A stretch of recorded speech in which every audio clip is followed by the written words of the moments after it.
Let the pain break you down now, you gotta give it time to heal. Don't worry now, even though the fear is real. Assalamualaikum warahmatullahi wabarakatuh. Pertama-tama Bapak Ibu, marilah sama-sama kita panjatkan puji syukur kita kehadirat Allah yang Maha Kuasa, karena atas berkat rahmat dan hidayahnya kita masih diberi kesempatan untuk bertemu dan berkumpul di aula pada pagi hari ini. Tak lupa salawat berangkaikan salam, marilah sama-sama kita hadiahkan kepada Nabi besar Muhammad SAW. Semoga dengan memperbanyak salawat di dunia kita mendapat manfaat dan di akhirat kita mendapat syafaatnya. Amin. Selamat pagi Bapak Ibu, terima kasih saya ucapkan kepada Bapak Ibu guru atas antusiasnya pada pagi hari ini. Walaupun cuaca yang sedang seperti ini, tetapi kita harus tetap semangat. Jadi Bapak Ibu, ada quotes menarik dari Nelson Mandela. Pendidikan adalah senjata yang paling mematikan di dunia. Karena dengan pendidikan, Anda dapat mengubah dunia. Saya, Jimmy Mailanda, akan menjadi pewadah dalam presentasi Bapak Noprijen tentang diseminasi menyebarkan pemahaman dan pengalaman penerapan budaya positif. Sebelum Bapak memulai presentasi, silakan untuk Bapak Kepala Sekolah menyampaikan kata sambutannya. Dipersilakan Pak. Terima kasih kepada pembawa acara. Assalamualaikum warahmatullahi wabarakatuh. Puji dan syukur kita sampaikan kepada Tuhan Yang Maha Esa, Allah Subhanahu Wa Taala, atas rahmat dan karunia-Nya sehingga kita diberikan kesempatan untuk berkumpul di aula SMK Negeri Medan dalam rangka kegiatan diseminasi hasil penerapan budaya positif yang dilaksanakan oleh Bapak Presiden selaku Kepala Penggerak pada angkatan 9.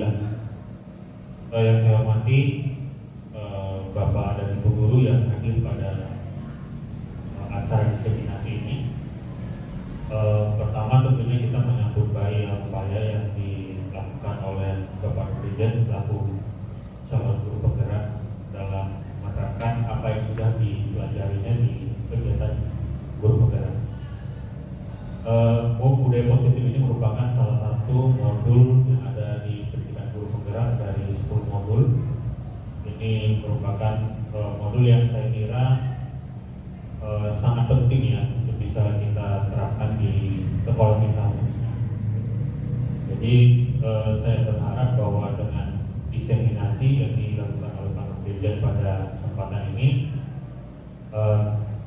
mudah-mudahan bisa memberikan pemahaman pada kita gitu ya. Kemudian juga kiranya ini bisa diterapkan nanti di sekolah kita. Budaya positif ini sebenarnya bukan sesuatu hal yang baru ya, tapi mungkin sudah merupakan konsep ataupun teori yang sudah sebenarnya kita pelajari juga.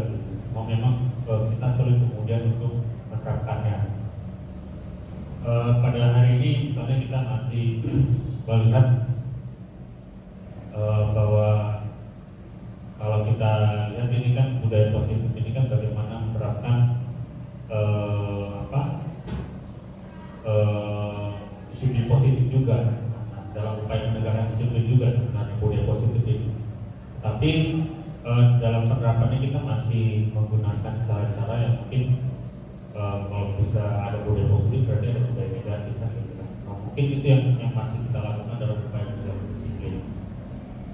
Kita masih menggunakan model ini ya, punishment reward itu yang sebenarnya kalau kita kaji-kaji secara dalam dan secara teorinya itu tidak tidak membekas pada siswanya. Artinya perubahan mungkin hanya terjadi pada saat kita kasih hukuman itu aja, atau pada saat kita punish. Demikian juga pada saat kita kasih reward mungkin ya perubahan itu terjadi pada saat kita kasih reward saja. Tapi dia tidak membekas pada anak-anak itu, tidak berubah gitu. Sifatnya temporary, sementara gitu. Nah, maka dengan penerapan budaya positif ini sebenarnya diharapkan ada perubahan karakter, perubahan disiplin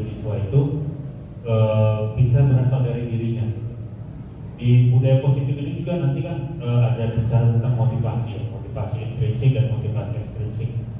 Jadi kalau dia di motivasinya ekstrinsik itu secara teori itu tidak perubahan itu tidak akan lama gitu. Tapi kalau motivasinya dari dalam itu pasti akan berbeda hasilnya. Nah maka Bapak dan Ibu, saya berharap bahwa dengan adanya diseminasi yang disampaikan oleh Pak Presiden ini kiranya ini bisa menjadi, kalau bukan katakanlah ini sebenarnya bukanlah sebuah hal yang baru, tapi paling tidak kita bisa membuka kembali apa yang sudah pernah kita pelajari dalam ilmu-ilmu pedagogik gitu kan, dan kemudian ini bisa kita terapkan kiranya seperti itu. Saya kira demikian yang bisa saya sampaikan. Terima kasih tentunya kami sampaikan kepada Bapak Presiden yang pada kesempatan ini bisa berbagi ilmu yang sudah diperolehnya di pendidikan guru penggerak. Mudah-mudahan ini bisa bermanfaat bagi kita semua. Saya kira demikian. Saya akhiri beliau Dr. Hidayah. Assalamualaikum warahmatullahi wabarakatuh. Terima kasih kepada Bapak Kepala Sekolah yang telah menyampaikan kata sambutan. Baik Bapak Ibu, di pinggir jalan ada penjual durian, masak cumi dicampur nasi. Untuk Pak Robrijen yang paling keren, saya persilahkan memulai presentasi. Dipersilahkan Pak.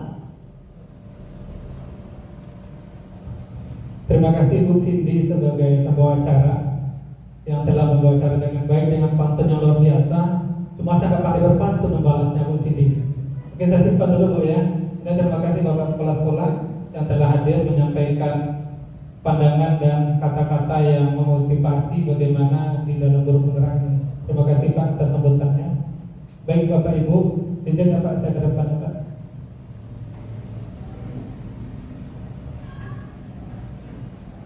Terima kasih Bapak Ibu atas kesempatan yang telah diberikan ke saya, atas kehadiran waktu Bapak Ibu di dalam mengikuti kegiatan ini.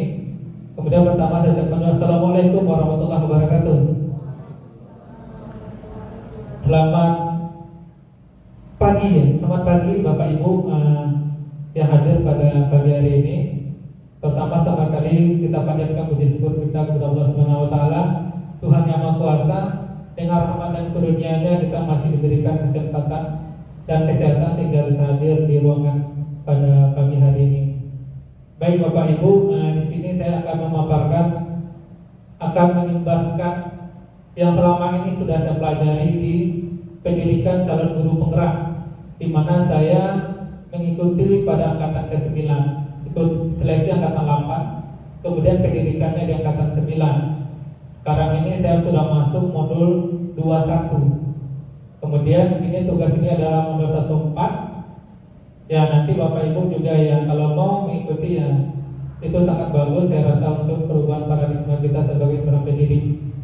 Jadi Bapak Ibu, ini hasil nyata modul 14 mengenai budaya positif. Diseminasi menyebarkan pemahaman dan pengalaman penerapan budaya positif. Seperti yang disampaikan Bapak Kepala Sekolah tadi ya, budaya positif ini ya mungkin sudah biasa. Bukan hal baru yang kita dengar atau kita coba terapkan di sekolah. Tapi di sini ya kita coba cara berbeda. Bagaimana sih sebetulnya budaya positif?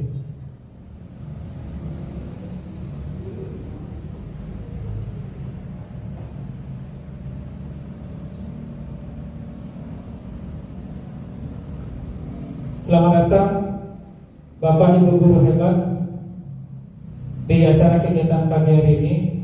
Mari belajar bersama, berkolaborasi, saling mendukung demi terciptanya budaya positif di sekolah yang kita cintai ini, SMK Negeri 4 Medan. Jadi ada konsep utama budaya positif ini ada 7 yang akan kita bahas sampai dengan selesai. Pertama itu bagaimana perubahan paradigma belajar. Selanjutnya mengenai disiplin positif. Jadi budaya positif ini beda dengan disiplin positif. Dimana kalau budaya positif cakupannya lebih luas ya. Kemudian motivasi perilaku manusia. Selanjutnya kebutuhan dasar. Posisi kontrol institusi. selanjutnya keyakinan kelas, kemudian segitiga restitusi. Jadi ini adalah konsep utama dari budaya positif yang akan saya paparkan pada pagi hari ini. Baik Bapak Ibu, lanjut kita ke pembelajaran dengan paradigma baru. Jadi Bapak Ibu, pembelajaran paradigma baru ini adalah pembelajaran berdiferensiasi. Mungkin Bapak Ibu yang sudah biasa mengenal bagaimana sih pembelajaran diferensiasi. Ini yang berupaya kita terapkan di sekolah melalui pendidikan guru penggerak. Di sini ditekankan bahwasanya bagaimana peserta didik itu belajar sesuai dengan kebutuhannya. Jadi berdiferensiasi ini adalah menyangkut kebutuhan siswa, Bapak Ibu. Jadi kalau kita menyangkut kebutuhan siswa, kita harus mengenal dulu siswanya gimana. Bahkan saya juga pernah diberikan materi di modul 1 itu filosofi Ki Hajar Dewantara, bahwasanya guru itu adalah penghamba pada anak. Mungkin dalam tanda kutip kita mungkin ya maknanya kok kita menghamba kepada anak.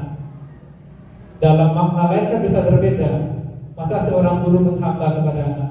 Setelah kami pelajari, rupanya menghamba kepada anak itu lebih kepada bagaimana kita memenuhi kebutuhan murid. Kebutuhan murid yang kita utamakan, Bapak Ibu. Yang paling utama itu adalah kebutuhan murid. Bagaimana kebutuhan murid? Berarti kita harus mengenali bagaimana sih karakteristik dari murid.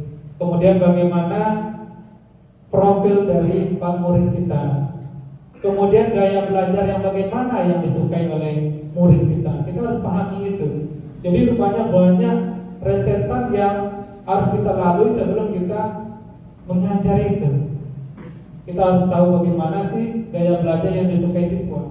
Ada visual, ada auditori, kinestetik, itu dari segi gaya belajar saja. Tapi sebelumnya kita pelajari juga bagaimana sih minat belajarnya, bagaimana profilnya, bagaimana karakteristiknya. Seperti itu Bapak Ibu, pembelajaran paradigma baru.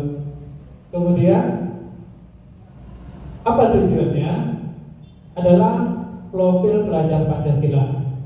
Arahnya tetap ke profil pelajar Pancasila dengan nilai-nilai yang ada di dalamnya seperti kebinekaan global, gotong royong, kemudian belajar mandiri dan lain sebagainya seperti yang nampak di lab ini. Itu adalah tujuan utama daripada paradigma baru itu agar terbentuknya profil belajar Pancasila.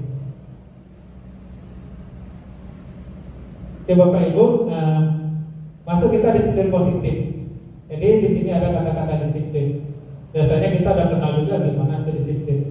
Disiplin itu ya berarti maknanya itu kan luas. Bisa datang tepat waktu, siswa itu menyelesaikan tugas. Ya kan Bapak Ibu, sudah pernah dengar kata disiplin positif? Dan biasa Bapak Ibu ya, apalagi kata-kata disiplinnya. Kalau kita mendefinisikan itu berbagai macam maknanya. Oke, kemudian kalau di sini salah satu cara penerapan disiplin yang bertujuan untuk menumbuhkan kesadaran serta memberdayakan peserta didik tanpa imbalan, penghargaan atau reward, ancaman atau hukuman, seperti yang dibilang Bapak Kepala Sekolah tadi, reward. Jadi itu tidak di dalam disiplin positif yaitu tidak dibenarkan. Kenapa? Berarti orientasi anak itu untuk bisa melaksanakan disiplin positif itu adalah reward. Contoh, kalian harus datang tepat waktu. Nanti Bapak kasih rewardnya nilai. Berarti motivasi itu adalah motivasi ekstrinsik dia, motivasi dari luar. Sementara kita harapkan itu adalah dia motivasi dari diri dia sendiri, muncul nilai-nilai tersebut. Bagaimana nilai-nilai itu menjiwai mereka dan itu akan mereka terapkan nanti. Nah, jadi selama ini memang kita di dalam menerapkan disiplin itu pasti ada berupa ancaman juga hukuman. Contoh sederhana, kamu harus datang tepat waktu. Kalau tidak, jalan jongkok. Itu sudah biasa kita laksanakan. Rupanya itu bukan budaya positif Bapak Ibu. Saya tahu pun ini setelah belajar di guru penggerak. Dan sebelumnya pun saya pernah lakukan hal yang sama. Ada siswa yang datang terlambat ke sekolah, ke kelas, dan push up dulu 30 kali salah satu contohnya. Itu berupa hukuman. Rupanya itu ya istilahnya di dalam disiplin positif itu tidak direkomendasikan. Jadi istilahnya muncul dari dalam dirinya. Anak-anak itu bagaimana budaya positif, disiplin positif itu muncul. Oke, itu Bapak Ibu. Kemudian sebagai seorang pendidik, tujuan kita adalah menciptakan peserta didik memiliki disiplin diri, sehingga mereka bisa berperilaku dan dengan mengacu kepada nilai-nilai kebajikan universal dan memiliki motivasi intrinsik dan serta ekstrinsik. Memang boleh ekstrinsik itu, tapi harus muncul dulu yang intrinsiknya, untuk dari diri dia dulu Bapak Ibu. Nah, baru nanti itu ekstrinsik itu adalah setelahnya. Itu tujuan utama itu adalah dari diri anak-anak itu sendiri. Oke Bapak Ibu, Bapak Ibu, ngantuk sepertinya ini. Semangat Bapak Ibu. Ada pertanyaan Bapak Ibu, silakan mengenai disiplin positif sebelum kita next. Pas?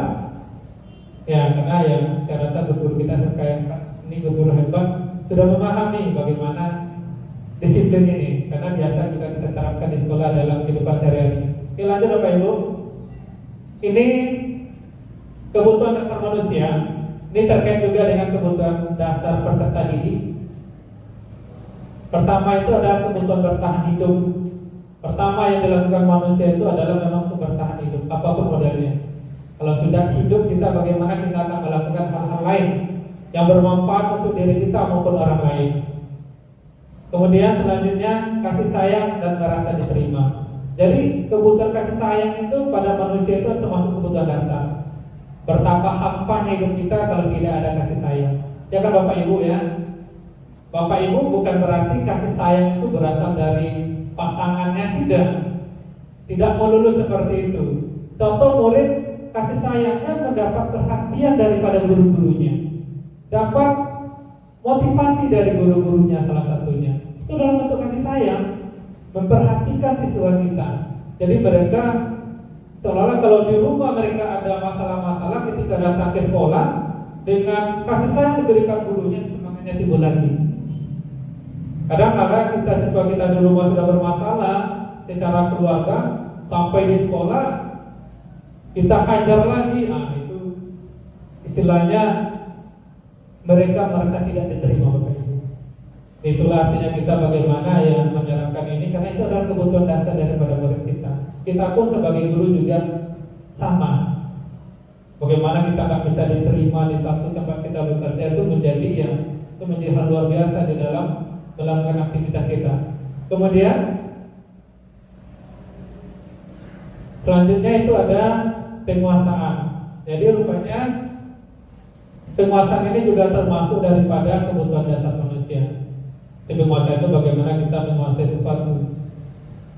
Anak-anak juga seperti itu.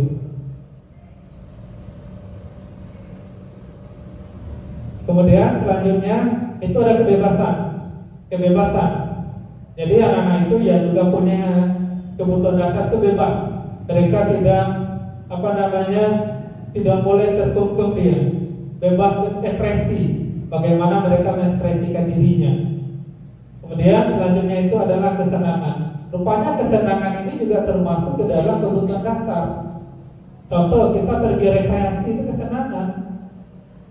Kita butuh kebutuhan itu. Anak-anak juga seperti itu Bapak Ibu. Bagaimana kesenangan mereka? Karena kesenangan itu terkait dengan hobi juga. Kalau mereka kesenangannya main badminton, ya itulah kesenangan mereka. Jadi itu adalah termasuk kebutuhan dasar. Jadi Bapak Ibu ada 5 kebutuhan dasar daripada manusia, termasuk kebutuhan kita sebagai pendidik dan juga dan anak-anak kita juga sebagai murid. Oke Bapak Ibu. Kemudian motivasi perilaku manusia.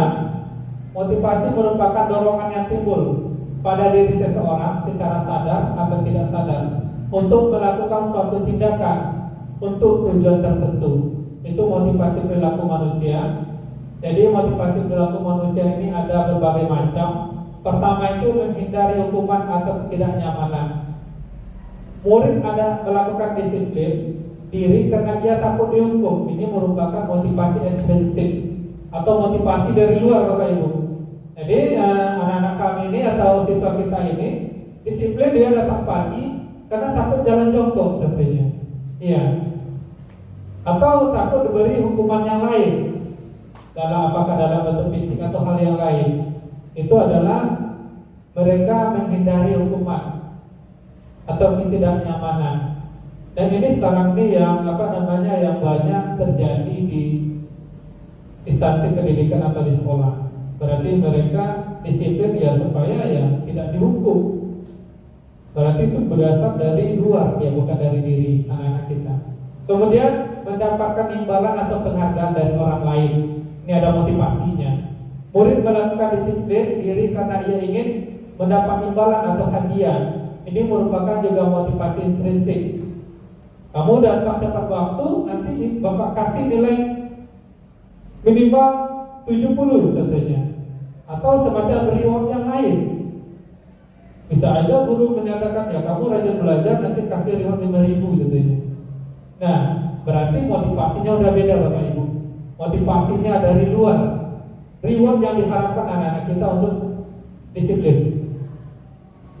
Kemudian menghargai nilai-nilai kebajikan diri sendiri. Murid melakukan disiplin diri karena sadar akan nilai kebajikan dirinya. Ini merupakan motivasi intrinsik. Jadi Bapak Ibu, maksudnya motivasi itu pun tumbuh dari diri dia sendiri. Contoh, saya datang tepat waktu dari rumah jam 6 sampai di sekolah jam 7 kurang 10 contohnya. Saya pengen membiasakan. Kemudian membiasakan disiplin itu supaya kedepannya saya menjadi terbiasa gitu. Atau pengen menggali nilai-nilai kebajikan positif yang ada di diri saya contohnya. Biasanya Bapak Ibu ya, anak-anak seperti ini dimanapun dia berada tetap disiplin. Itu udah banyak pengalaman kita di jurusan IPKL. Ketika anak-anak yang memiliki disiplin yang tinggi, kita ke PKL gitu juga.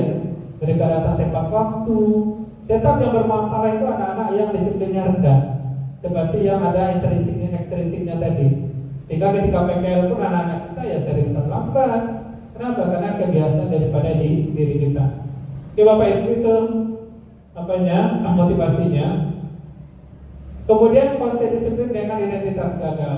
Nah ini dia yang biasa kita lakukan, hukuman.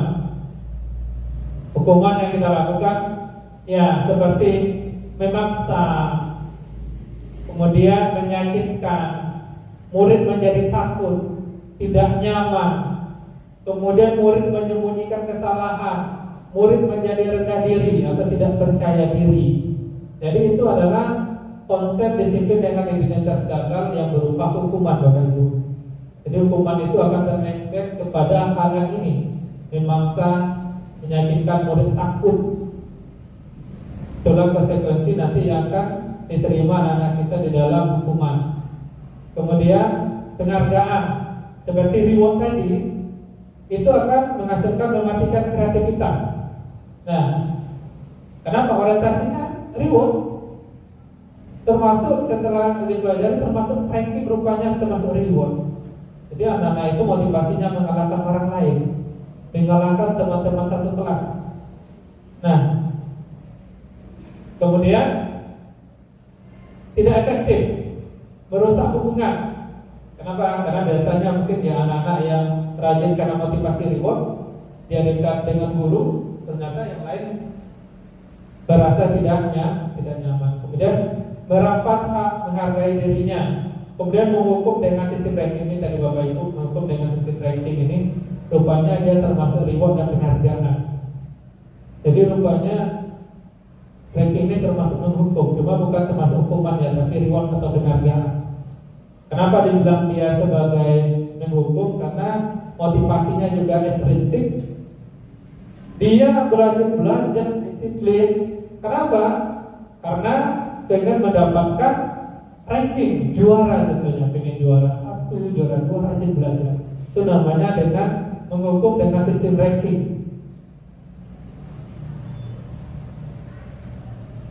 Kemudian ini konsep disiplin dengan identitas sukses. Konsekuensi itu Bapak Ibu ya, kalau hukuman itu dia biasanya ada beda dengan konsekuensi itu telah diatur sebelumnya, atau peraturan sekolah yang ada konsekuensinya. Nah, tapi yang konsekuensi ini karena sudah merupakan aturan yang harus disepakati, dia termasuk ke dalam konsep disiplin dengan identitas sukses. Apa saja? Itu penguatan jangka pendek, penguatannya, contoh nilai positif tadi, peraturannya dilarang, terlambat, atau disiplin. Nah, berarti penguatan jangka pendek itu mereka disiplin pada saat itu diterapkan. Kemudian perlu monitoring berkelanjutan, berarti terus dipantau bagi anak itu. Kita pantau bagaimana berkelanjutan nilai-nilai disiplinnya. Kemudian murid menghormati peraturan. Seperti di sekolah kita kan ada aturannya. Dengan konsekuensi mereka menghormati peraturan yang dibuat, karena itu adalah peraturan sekolah. Contoh anak-anak kita 3 kali absen orang tua dipanggil, itu kan peraturan yang harus dilaksanakannya. Mereka harus menghormati itu. Selanjutnya, kehilangan waktu untuk merenungi kesalahan. Jadi waktunya habis, bagaimana mereka merenungi kesalahan anak-anak itu. Oke. Kemudian ini ada restitusi. Murid bertanggung jawab atas perilakunya. Kemudian itu kita tanamkan pada anak-anak bagaimana dia bertanggung jawab terhadap kesalahan yang diperbuat. Selanjutnya, fokus pada pemecahan masalah jangka panjang. Jadi di restitusi itu adalah penyelesaian masalah Bapak Ibu, baik dia jangka panjang maupun jangka pendek. Ada poin positif yang diambil dari permasalahan anak. Jadi ada pemecahan masalah. Murid menghormati dirinya dan orang lain. Selanjutnya, murid bersemangat memperbaiki kesalahan. Jadi ada di situ dia bermasalah, berarti ada semangat untuk memperbaiki diri. Sebetulnya konsep pendidikan kan seperti itu Bapak Ibu ya. Mereka itu dari tidak tahu menjadi tahu, memperbaiki kesalahan-kesalahan yang telah diperbuat. Selanjutnya, dari kontrol, dirinya memegang kontrol. Istilahnya kontrol itu dari dirinya, bukan dari orang lain. Karena Bapak Ibu yang mempengaruhi kontrol itu adalah diri sendiri, itu teori kontrol. Seseorang tidak akan berubah kalau dia tidak kontrol dirinya sendiri. Orang lain gimana posisinya Bapak Ibu? Cuma bisa memotivasi, motivasi, saran, kemudian juga anjuran, bisa juga sebagai dibilang sebagai apa namanya paksaan, bisa juga. Intinya tetap kontrolnya ada pada diri anak-anak itu sendiri atau diri mereka masing-masing. Jadi itu adalah konsep disiplin. Bagaimana Bapak Ibu? Paham apa pemaparannya? Ada pertanyaan Bapak Ibu? Silakan bisa kita diskusi langsung. Pak Roy? Ya silakan Pak Roy. Apa Bapak Ibu? Kita namanya teknik bahasan ya. Nanti ada mungkin perbaikan ya. Tentu kita lakukan. Silakan Pak Roy. Baik Pak, terima kasih untuk kesempatan yang sudah diberikan. Saya Reski. Kesempatan ini ingin sebenarnya untuk berdiskusi terkait beberapa hal yang tadi sudah disampaikan. Untuk disiplin kan kita sadari kan tadi disampaikan ada penyebaran disiplin positif. Jadi kan anak-anak ini di sekolah sekarang kita pahami bersama sebenarnya menuntut paling utama kesetaraan hak dan kewajiban antara dia dan guru. Kita sebagai guru. Jadi kalau guru bisa terlambat, murid juga boleh terlambat. Jadi kalau muridnya dihukum, gurunya terlambat, apa nggak dihukum? Mereka tidak berterima di situ. Nah, jadi kalau dari beberapa hal yang sudah saya lakukan Pak terkait dengan ini, dan mungkin nanti ada juga hubungan dengan restitusi terkait dengan fokus pemecahan masalah dari hal yang dilakukan anak-anak tersebut. Ini kan tadi kan berhubungan dengan intrinsik dan ekstrinsik. Apakah kalau secara yang tadi Bapak sampaikan harusnya kan itu kan lebih kepada dari dirinya dulu sendiri, baru dia nanti ke eksternalnya, ke bagian luarnya. Nah, jadi kalau kita di SMK ini, saya kira mungkin bagaimana kalau dia ekstrinsi dulu, baru nanti dia arahkan. Tapi dia sendiri memang, jadi tertarik juga. Jadi saya lihat dia perhatikan saya, dia terus lari. Nah, jadi sekali dilakukannya, kemudian dia lakukan kembali. Nah, Lakukannya yang kedua, saya suruh stop, saya tidak izinkan masuk. Jadi dari situ saya tidak izinkan masuk. Apakah itu terkait dengan tadi yang punishment itu berkelanjutan, sampai dia menyadari kesalahannya dan dia mengatakan maaf dan berkomitmen untuk tidak mengulangi ataupun melakukan itu kembali di jam pelajaran yang tidak semestinya. Apakah itu sudah termasuk instruksi atau nanti ke eksternal dia Pak? Itu saya belum bisa mengetahui dengan jelas. Atau ada contoh yang boleh lebih spesifik untuk bisa kita mengerti bersama. Itu Pak kira-kira. Boleh jawab silahkan. Ya, terima kasih Pak Roy atas pertanyaan. Yang beri tangan dulu Bapak Ibu, Pak Roy. Biasa semangat Pak Roy ini. Nah, jadi Bapak Ibu, seperti yang dipaparkan Pak Roy tadi, yang pertama mengenai kedisiplinan. Siswa disiplin, melanggar, ada hukuman. Guru ketika datang ke sekolah terlambat, boleh nggak diperlakukan sama? Itu tuh Pak Roy ya pertama ya. Ya, ini dulu. Jadi Bapak Ibu sebetulnya kalau kita selama bagaimana filosofi pendidikan Ki Hajar Dewantara itu, memang segala sesuatu itu bersumber dari guru. Makanya Bapak Ibu seharusnya idealnya guru itu yang datang duluan Pak Roy. Ya, sebelum siswa itu. Bahkan kemarin kami diskusi dengan fasilitator, kebetulan fasilitator saya Pak Awaludin Sitorus di Guru Penggerak, yang kemarin waktu IKM jadi teman dari kita. Ya, Bapak itu fasilitator saya. Dibilang kemana? Nah Pak, Bapak Ibu katanya, seharusnya kita itu guru itu telah ada di dalam kelas sebelum siswa itu datang. Kalau kita kan berbunyi masuk kelas, rupanya ya diarahkan kita dulu nunggu siswa. Kita menunggu siswa di dalam, kemudian berbunyi baru siswa datang. Di sanalah kita menyambut daripada murid tadi masuk ke kelas itu. Itu kan kondisi idealnya. Kenapa? Karena dibilangnya ya kita ini guru pelayan siswa. Contoh Bapak Ibu katanya, ada nggak guru ini kalau tidak ada siswa? Bapak Ibu dapat jam pelajaran itu, ada siswa dulu baru dapat jam berapa jam ngajarnya. Kalau jamnya itu kosong, siswanya nggak ada, Bapak Ibu nggak bisa ngajar itu katanya. Iya, banyak betul. Kalau kita pelajari bagaimana filosofi Ki Hajar Dewantara itu banyak nilai-nilai yang luar biasa di situ. Kita itu seperti di guru dan ditiru itu seperti itu salah satunya. Berarti ya guru itu ya dalam disiplin tadi ya.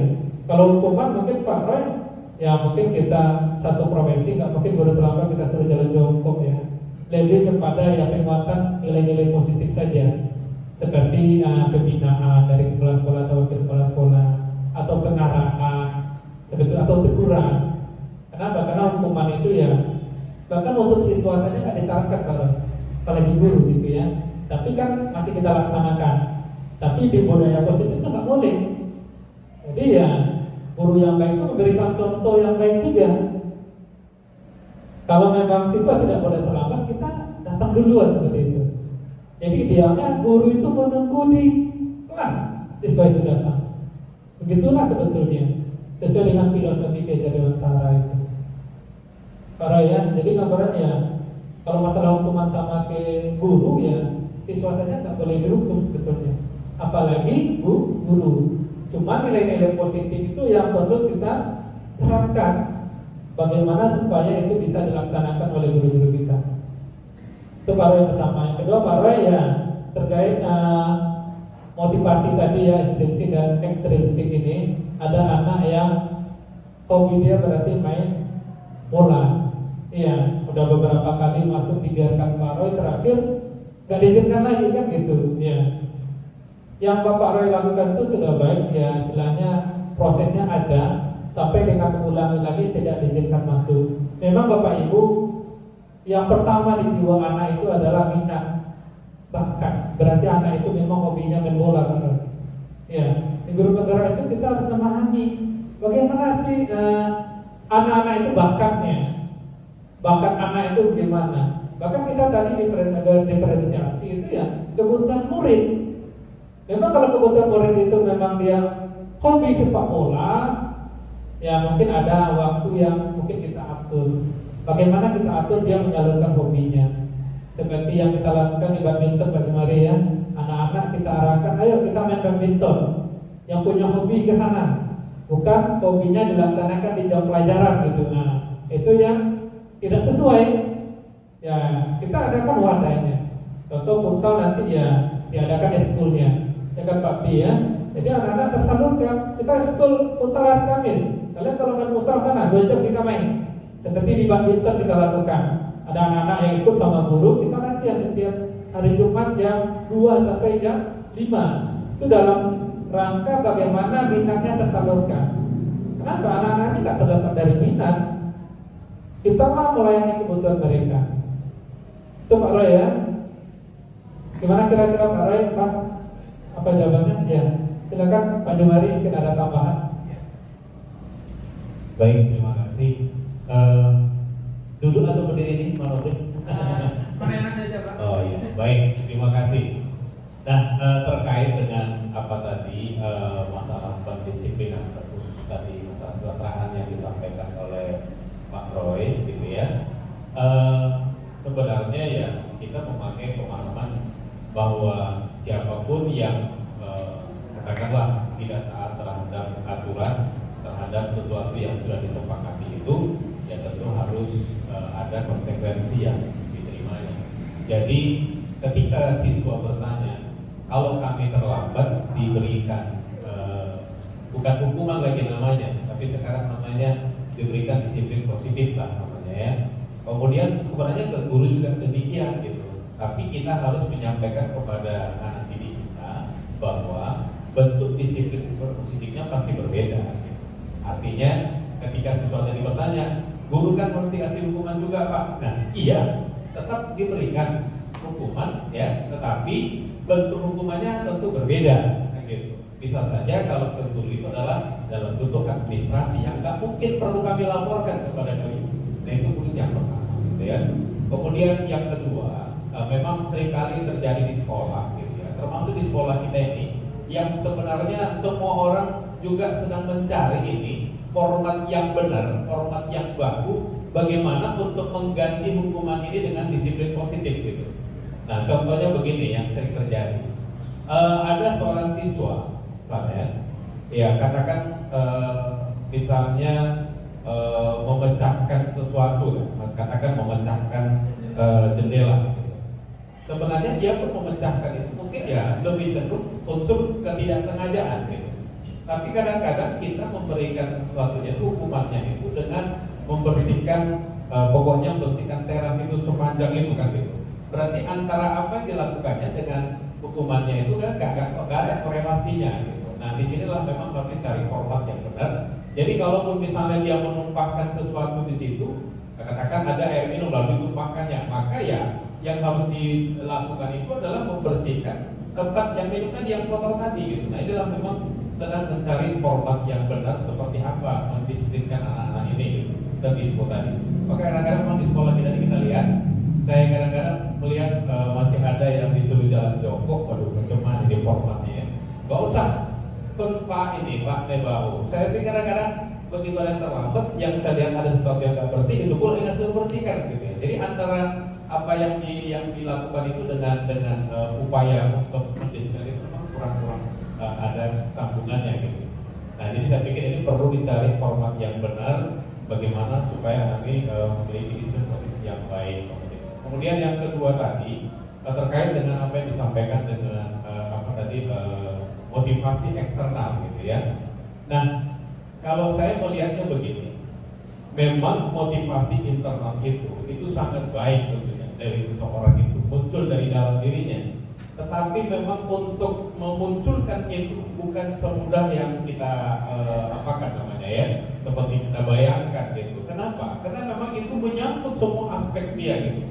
Dan itu juga tidak terlepas dari mulai dari kecil dia, dengan siapa dia bergaul, dengan lingkungan seperti apa dia, kemudian kebudayaan di rumah seperti apa, itu memang bukan hal yang bukan hal yang mudah gitu. Nah kita contohkan sederhana aja lah. Kita mungkin sudah sering menggambarkan kepada anak-anak, ayo bersihkan, katakan mengutip sampah yang ada di pinggir di teras gitu. Tapi itu memang sangat sulit itu muncul. Maka kadang-kadang ada orang memberikan motivasi eksternal dulu gitu.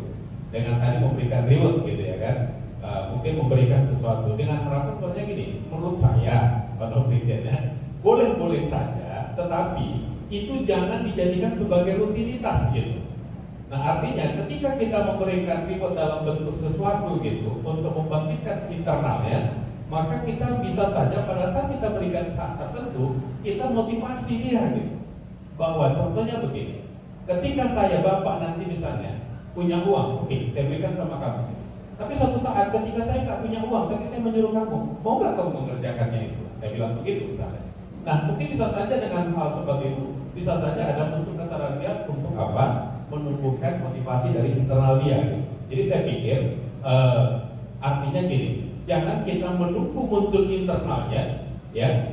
Sementara kita kan mau menumbuhkan itu. Gitu. Jadi kan menurut saya pribadi boleh-boleh saja, ya diawali dengan eksternal, gitu ya, untuk menumbuhkan internal tadi. Tapi lebih ideal tadi muncul dari internalnya dulu. Gitu. Mungkin terima kasih Pak Nobrian ya. Terima kasih Pak Jomari Sinaga, pakar kurikulum kita yang memberikan pandangan yang luar biasa tadi. Jadi Pak Roy, ya, saya berpendapat juga dengan Pak Jomari.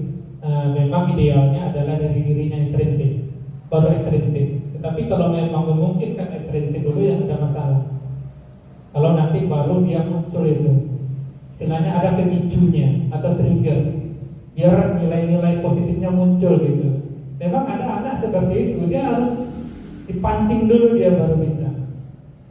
Jadi setelah kebiasaan-kebiasaan dilakukan, ya kita berharap motivasi intrinsiknya muncul seperti itu.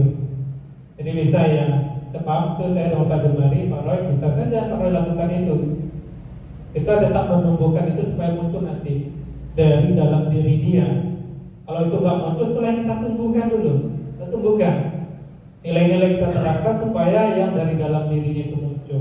Walaupun dianya dari dalam, tapi kakak semuanya anak bisa itu muncul dari dalam dirinya duluan. Ya. Saya teringat gini Pak Nobrian ya, Pak Roy. Waktu dulu kami kecil Pak Roy, saya mungkin yang beragama Islam ya Pak izin Bapak Ibu. Ketika mama saya bilang, besok kalau kau puasa, mama masak nanti buka itu yang paling enak gitu. Maka datang itu loh, semangat itu untuk puasa gitu. Kemudian besoknya lagi ada pancingan itu. Tetapi dengan ada pancingan lalu dalam satu hari itu ada kegiatan-kegiatan yang justru akhirnya terlupakan yang tadi gitu. Apa yang dibilang orang tua itu terlupakan. Justru motivasinya muncul dari dalam dulu. Akhirnya dari dalam gitu. Yang awalnya eksternal tadi gitu. Mungkin gitu ya. Tambahnya Pak. Terima kasih Pak Jomari. Luar biasa Pak Roy. Jadi istilahnya semakin pemahaman kita semakin dalam bagaimana sih mengenai budaya positif ini. Oke Bapak Ibu, saya lanjutkan. Ini ada Bapak Ibu 5 posisi kontrol di dalam restitusi. Pertama penghukum, itu yang kita bahas tadi. Jadi di ilustrasi gambar yang penghukum itu ya seperti ya. Ini mungkin ya pernah juga dilakukan oleh kita guru. Jadi penghukum itu ya berarti ada nilai-nilai di situ ya. Hukuman itu kakak diri berupa hukuman fisik. Kemudian selanjutnya membuat rasa bersalah. Jadi anak-anak ini kita dibuat rasa bersalah dia. Jadi nanti apa yang akan muncul pada dirinya ketika dia dibuat rasa bersalah? Nanti ada contohnya Bapak Ibu. Kemudian teman. Jadi posisi kontrol teman. Jadi kita memposisikan diri itu kita sebagai teman sama anak murid kita. Selanjutnya teman tahu. Kemudian manajer. Ini adalah 5 posisi kontrol restitusi. Tadi di awal saya jelaskan, apapun posisi kontrol kita, tetap diri kita yang menentukan. Tapi harus kita lakukan kalau kita sebagai seorang guru. Jadi mana nanti yang mau kita pilih? Kita posisi mana beradanya kan gitu. Oke Bapak Ibu, ini kita bahas contoh penerapan 5 posisi kontrol restitusi. Ada kasus siswa terlambat datang ke sekolah. Itu Itu ya mungkin kasus ini udah biasa kita jumpai di sekolah kita. Penghukum, bagaimana penerapannya dari segi penghukum posisi kontrol kita? Patuhi peraturan sekolah. Karena itu sudah ditentukan. Silakan jalan jongkok di lapangan 3 kali. Berarti jiwa penghukum kita muncul. Nah, contoh kita guru udah ngajar 15 menit anak-anak datang. Ataupun kalau tidak disuruh jalan jongkok, udah keluar kamu dari ruangan ini. Kemudian ada juga yang suruh berduduk di depan kelas. Kemudian yang sering kita jumpai juga, yang keluar itu Bapak Ibu ada guru kita menghukum nggak boleh masuk. Ini menimbulkan masalah baru bagi yang lain Bapak Ibu. Ini yang sering kita jumpai, guru ada anaknya siswa 5 orang terlambat, disuruh siswanya keluar. Mereka duduk-duduk di taman, di kantin. Berarti apakah dengan seperti itu mereka malah makin rugi dia, pelajarannya jadi makin ketinggalan. Dan itu akan berefek kepada yang lain. Ya, kalau memang dia ada jiwa penghukum itu, sudah suruh aja dia di depan kelas itu berada. Itu tidak jadi kerjaan orang lain. Nanti jadi perhatian gurunya, jalan-jalan dia di depan kelas itu. Oke, Bapak Ibu, itu dari segi hukum itu salah satunya. Kemudian membuat rasa bersalah. Apa kalimat yang perlu kita terapkan? Berapa kali Bapak harus memberitahu kamu, Bapak kecewa sama kamu. Dan anak ini datang, dia terlambat. Ini kalimatnya, berapa kali Bapak beritahu kamu, Bapak kecewa atas tindakan yang telah kamu lakukan. Jadi muncul rasa bersalah anak itu dengan ucapan kita. Jadi dia merasa bersalah, waduh, Bapak ini kecewa sama saya karena saya sering terlambat. Itu membuat membuat rasa bersalah pada anak. Kemudian posisi teman, ini mungkin lebih akrab lagi. Istilahnya kedekatan guru dengan siswa. Contoh, ayolah yang disiplin, buat Bapak bangga. Kali ini tidak apa-apa kamu salah, tapi jangan diulangi lagi. Udah mendekat ke arah yang lebih, bahwasanya ya tidak ada nilai-nilai hukuman. Jadi dia memposisikan guru tadi itu adalah sebagai teman, merangkul anak tadi. Ya, buat Bapak bangga. Kalau tadi kan buat rasa bersalah, ya buat Bapak bangga. Jadi tertanam pada diri anak ini, oh, kalau saya disiplin nanti berarti guru saya jadi bangga sama saya. Nah, jadi itu posisi kontrol yang kita lakukan pada posisi teman. Selanjutnya pemantau. Kamu sudah melanggar, apa peraturan dan konsekuensinya? Berarti ini terkait dengan peraturan. Ini adalah pemantau posisi kontrolnya. Jadi guru di sini posisinya jalankan prosesnya, kemudian ikuti aturan yang ada. Aturan itu pasti ada konsekuensi yang akan dilalui oleh anak kita. Contoh, kalian anak-anak kita 3 hari tidak datang. Konsekuensi apa? Panggil orang tua. Itu adalah posisi memantau. Oke, bagaimana dengan posisi manajer? Apakah kamu tahu kesalahanmu? Kira-kira bagaimana kamu memperbaiki kesalahan tersebut? Jadi ada nilai positif yang kita tuntut dari anak-anak itu. Dia belajar dari kesalahannya, kemudian dari salah itu apa yang akan mereka perbuat? Apapun positif yang akan diambil dari kesalahan tersebut. Jadi itu adalah posisi manajer, posisi kontrol ini. Jadi ini Bapak Ibu ada 5 posisi kontrol yang ada pada restitusi. Restitusi itu adalah bagaimana pemecahan masalah. Ya, silakan Pak Ran. Boleh, silakan Pak Ran. Enak, kita diskusi Pak Ran.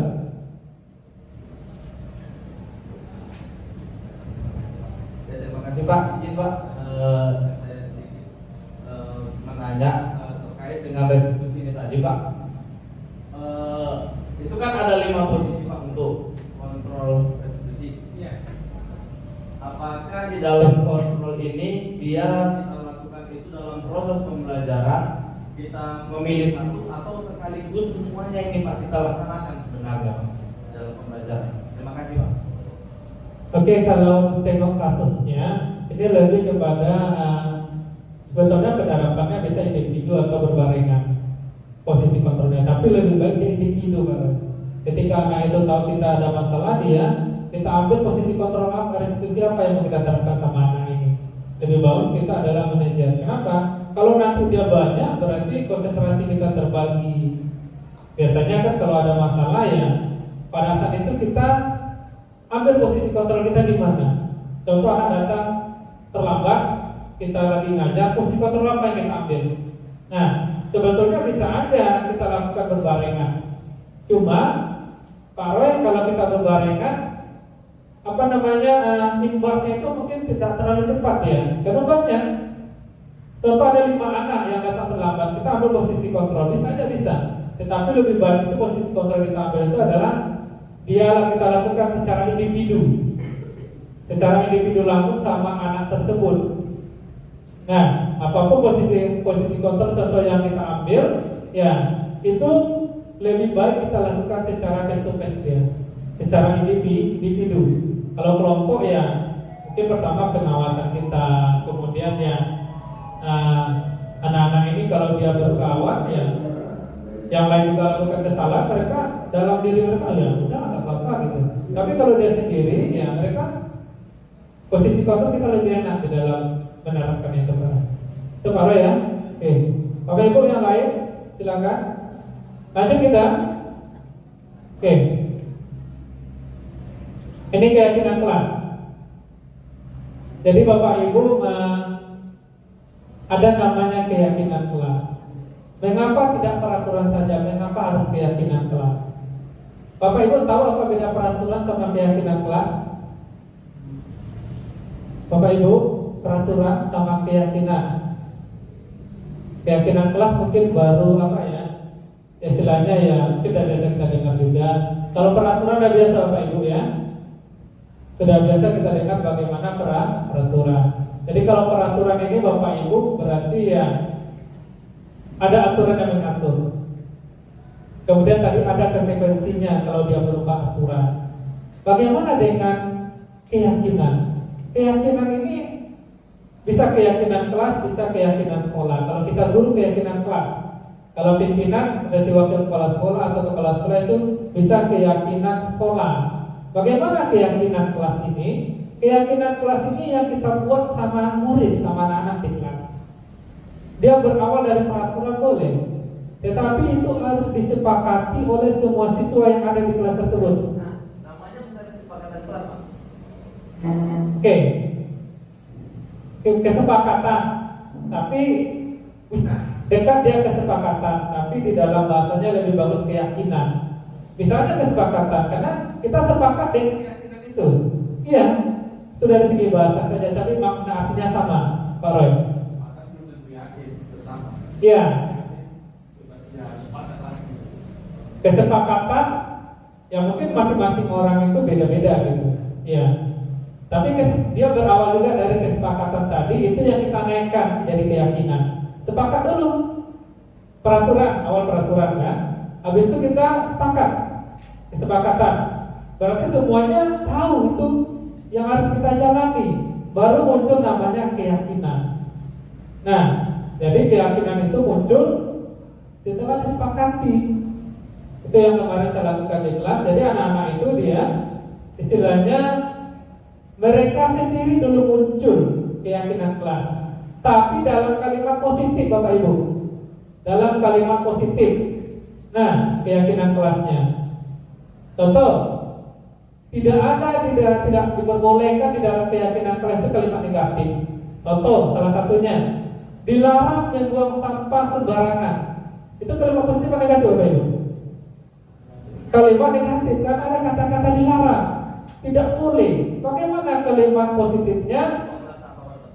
Iya, buang sampah pada tempatnya. Atau lebih bagus lagi, menjaga kebersihan. Itu adalah kalimat positif. Jadi keyakinan kelas itu kita berupaya semaksimal itu untuk menghilangkan kalimat negatifnya. Kita terapkan kalimat positif. Siswa sering terlambat datang ke sekolah, ke kelas, kedisiplinan, disiplin. Jadi itu adalah kata-kata positif. Oke, di dalam bentuk keyakinan kelas. Jadi keyakinan kelas ini Bapak Ibu itu aspirasi anak. Contoh siswa itu ada 30 orang di kelas. Mereka bikin dalam satu kertas apa keyakinan yang harus disepakati menurut dia. Baru kita tempelkan ke papan keyakinan kelas. Kemudian kalau nanti ada keyakinan yang sama itu kita sortir. Ada disiplin dan 3 orang, berarti 1 kita masukkan. Kemudian saling menghargai, contohnya. Atau contoh anak-anak kita kan sering membuli. Misalnya aturan apa? Keyakinan kita bikin saling menghargai. Contohnya. Itu berawal dari anak. Keyakinan yang mereka miliki, kita suruh anak-anak bikinnya, semuanya, nanti ditempel. Nanti baru muncul beberapa yang tadi Pak Roy bilang kesepakatan. Sepakat kita dengan itu, baru kita bentuk keyakinan. Sepakat dia, baru dia menjadi keyakinan. Jadi keyakinan kelas itu berawal dari keinginan anak. Apa keyakinan yang harus ditaatinya? Karena anak yang akan mentaati tersebut aturan tadi itu. Ketika dia ada di papan keyakinan, menjaga kebersihan. Dia ada nafas apa langsung dibuangnya pada tempatnya. Dan seperti itu nilai-nilai positifnya. Pak Roy ya. Oke, lanjut kita. Mengapa kita harus menggunakan helm bila mengendarai kendaraan roda 2? Ini apa ya Pak Ibu? Kalau kita tengok ini, apa motivasi kita ini? Oke, bagus Pak Roy, keselamatan. Tapi ada juga saya memakai helm contohnya ya. Karena di sana ada pos polisi. Kalau nggak pakai helm kena tilang. Nah, berarti itu ya dia tidak keyakinan, tidak keyakinan yang muncul. Jadi dia pakai helm karena takut ditilang atau polisi. Tetapi kalau dari keyakinan mereka untuk keselamatan, pakai helm. Artinya Bapak Ibu ya. Terus selanjutnya ini, mengapa kita perlu pakai masker dan mencuci tangan? Itu apa Bapak Ibu? Supaya kita sehat, Bapak Ibu, supaya kita sehat. Kita pakai masker, terutama yang kita berkendaraan banyak abunya, asap kendaraan, kita pakai masker. Itu dari diri kita pengen sehat. Kalau dulu masa COVID supaya nggak kena rahasia COVID waktu itu yang wajib pakai masker. Jadi semua orang pakai masker karena dari rahasia COVID. Kita duduk di kafe nggak pakai masker ditangkap Satpol PP. Nah, kan seperti itu dulu waktu zaman COVID. Tetapi kalau waktu itu adalah pandemi, itu diwajibkan, kita baru bisa. Seharusnya tidak juga. Sekarang tidak ada pandemi, kita tetap pakai masker, cuci tangan demi kesehatan. Nah, itu yakin kita dengan hal itu yang kita lakukan. Oke Bapak Ibu ya. Jadi pembentukan keyakinan kelas ini, guru bersama semua membuat keyakinan kelas. Bersifat universal, abstrak, dibuat dalam pernyataan positif seperti yang saya jelaskan tadi. Kemudian kalimat sederhana yang mudah diingat. Kalimatnya nggak boleh panjang, sederhana. Disiplin, menjaga kebersihan, saling menghargai, bergantian ke kamar mandi. Ya udah tahu, kawannya sudah ke kamar mandi duluan. Karena sudah keyakinan kelas gantian, dia nggak boleh permisi lagi karena udah keyakinan bersama. Oke, kemudian semua warga kelas dilibatkan dalam membuat keyakinan. Seperti saya bilang tadi 30 dia terlibat semuanya di dalam membuat keyakinan tadi karena mereka akan menjalaninya. Oke Bapak Ibu, kemudian seperti ini tadi bisa diterapkan anak-anak menulis keyakinan kelasnya ditempelkan ke papan tulis atau ke tempat papan keyakinannya. Baru nanti kita sortir. Ini kalau ada yang sama, satu aja yang diambil. Kalau ada yang sama, satu aja yang diambil. Kemudian setelah itu baru itu yang kita sepakati Pak Roy. Nah, yang ditulis itu kita sepakati menjadi keyakinan ke kelas. Itu dia.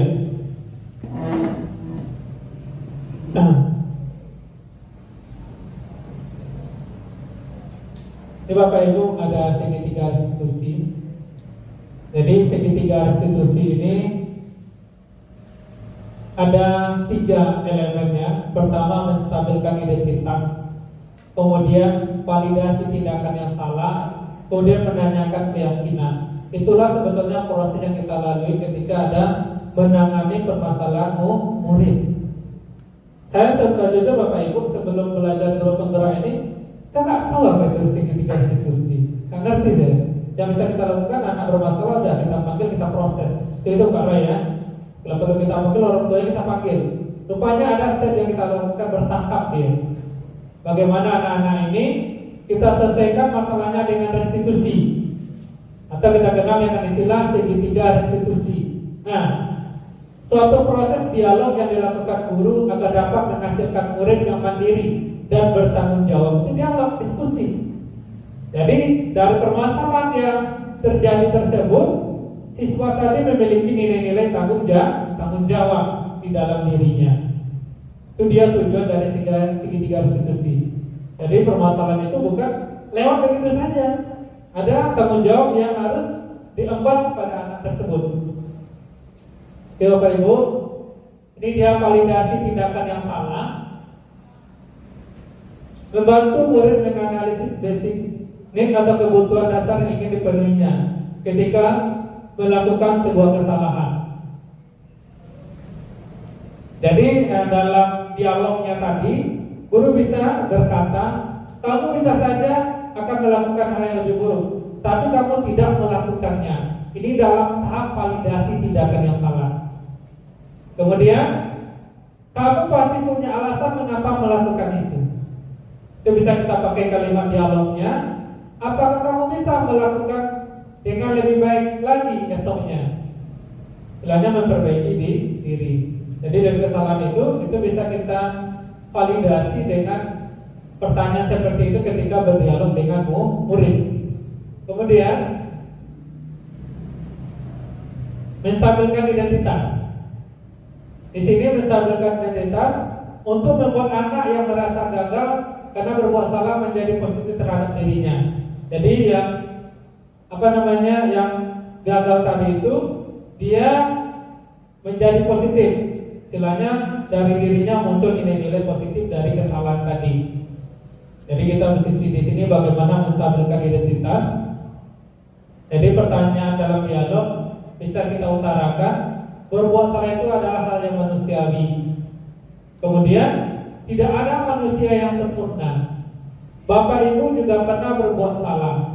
Bapak Ibu tidak tertarik untuk mencari tahu siapa yang benar, siapa yang salah.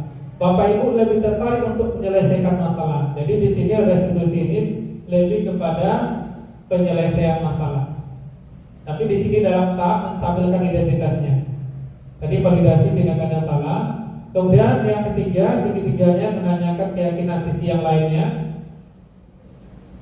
Anak melihat kesalahannya dihubungkan dengan norma sosial, nilai-nilai yang mendasari manusia berinteraksi dengan orang lain.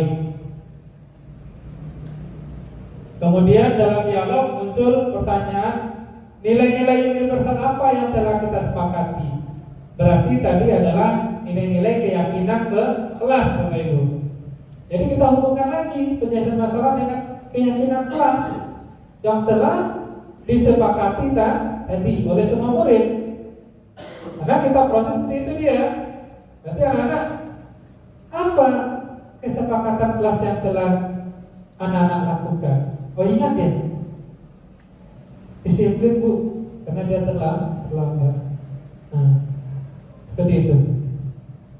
Apa yang kita percaya di kelas kita, sama Pak Ibu ya? Apa yang kamu rasakan ketika kamu melakukan hal itu?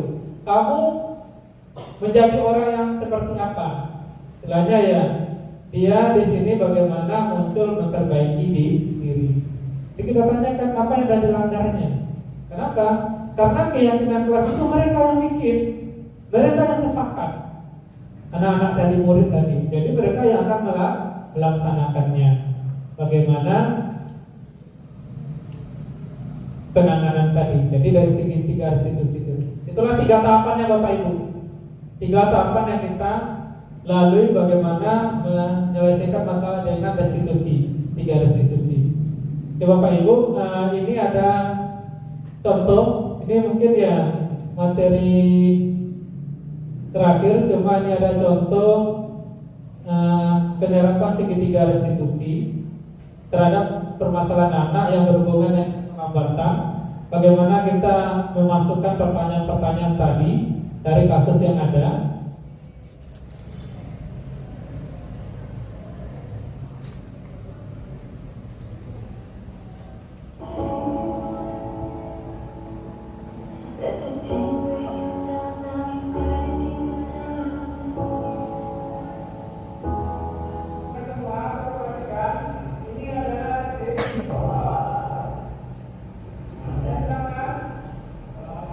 Jadi Bapak ini pertama datang terlambat siswanya.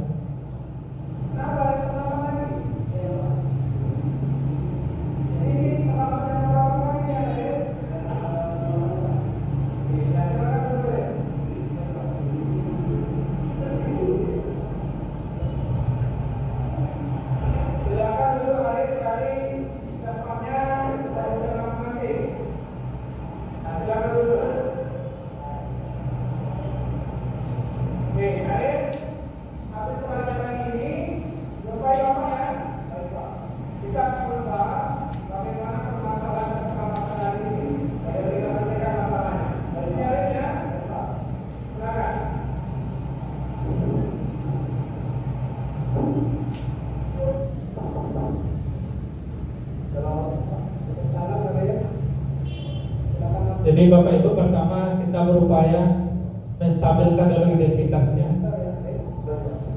Ada saja pelajaran Bapak tadi, mereka katanya terlambat. Nah, kita masuk jam 7.15, tapi ada datang mudah-mudahan ada Bapak lewat. Kemudian Bapak juga dapat informasi dari kemudian dari UPI, dari Wakil Kepala Sekolah Siswaan, bahwasanya hari itu jadi terlambat. Betul tadi, betul. Sudah berapa lama? Beberapa kali ya? Udah 5 kali. Ini memang kita ini karena melakukan kesalahan. Tapi yang lebih penting itu adalah bagaimana kita memperbaiki kesalahan tersebut. Itu menstabilkan identitas Bapak Ibu ya. Nah, mari kita carikan solusi dari masalah ini. Ya. Ayo datang terlambat. Validasi tindakan yang salah. Karena saya sering dulu semalam, saya berpikirkan SPSO karena saya selalu bilang. Kemudian dengan seringnya terlambat tersebut, apakah sesuai dengan keyakinan telah kita ada? Tidak, Pak. Tidak kan ya? Oke. Keyakinan telah kita yang sudah disepakati. Baru menanyakan keyakinan kelas. Nadia bertanggung jawab tentang 2%. Oh ya betul Arif. Berarti Arif tahu bahwasanya kesepakatan di kelas kita atau keyakinan kelas kita seperti itu. Jadi kira-kira keyakinan kelas apa yang Arif melanggar ini? Kedisiplinan, Pak. Oke, kedisiplinan. Menurut Arif, kedisiplinan itu kan apa tidak? Lalu Pak, karena kedisiplinan merupakan kunci dari sebuah keberhasilan. Dengan kedisiplinan, saya bisa belajar menghargai waktu dan taat peraturan sekolah. Oke, benar sekali Arif. Berarti Arif sudah mengerti menghargai waktu itu sangat penting Arif. Ya. Seperti menghargai orang lain di sekitar kita, kemudian membentuk karakter diri yang disiplin. Dan yang paling penting nanti Arif, ketika Arif bekerja dimanapun, ketika kita sudah disiplin, itu akan kita terapkan dimanapun kita berada. Ya. Kemudian dengan disiplin itu akan membentuk etos kerja yang baik Arif. Kita akan bertanggung jawab di dalam bekerja. Kita akan memiliki etos kerja yang sangat baik di dalam dimanapun kita berada nanti ya. Saya sangat bisa, Pak. Sudah sekian hari saya terlambat dan saya memaafkan. Ya Arif, Bapak sangat menghargai permintaan maaf Arif. Anda berusaha untuk tidak mengulangi lagi Arif ya. Kemudian menurut Arif, apa yang akan Arif lakukan agar tidak terlambat lagi datang ke sekolah? Saya mencoba tidur lebih cepat lagi dan mengurangi ataupun membatasi waktu bekerja saya, Pak. Sehingga besoknya saya tidak akan kecewa lagi. Oke, baik itu dari Arif ya. Ya, karena Bapak kan juga wali kelas Arif. Nah, itu sudah menjadi tugas dan tanggung jawab Bapak. Bagaimana Arif yang tidak disiplin menjadi disiplin ya. Kemudian nanti Bapak juga akan berkomunikasi dengan guru bimbingan konseling, kemudian juga guru piket, wakil kepala sekolah bidang kesiswaan ya. Nanti Bapak sampaikan Bapak sudah membina Arif ya. Bapak berharap Arif tidak mengulangi lagi perbuatan ini ya. Oke, begitu saja Arif. kemudian semangat belajar untuk mentaati peraturan yang sudah kita sepakati bersama, ya. Bapak berharap Arif bisa disiplin, ya, untuk membentuk karakter jiwa Arif, ya. Oke, sekarang Arif silakan kembali ke kelas, ikuti lagi pembelajaran bersama teman-temannya. Baik Pak, teman-teman ya Pak. Ya, sama-sama Arif, ya, silakan Arif. Baik Pak.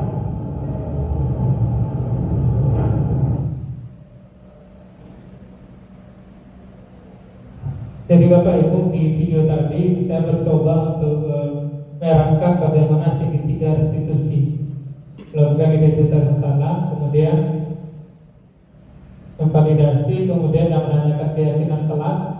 Itu kita lakukan terhadap kasus keterlambatan siswa. Jadi kasusnya macam-macam Bapak Ibu. Yang penting ya ketiga tadi bisa dia diterapkan.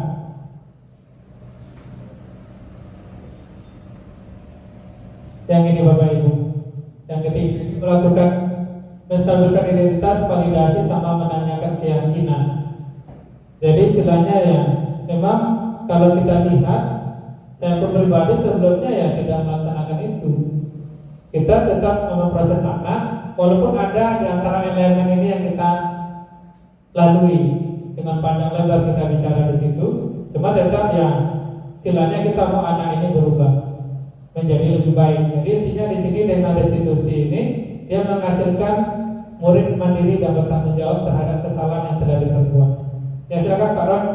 Ya Pak, terima kasih Pak. Terima kasih Pak.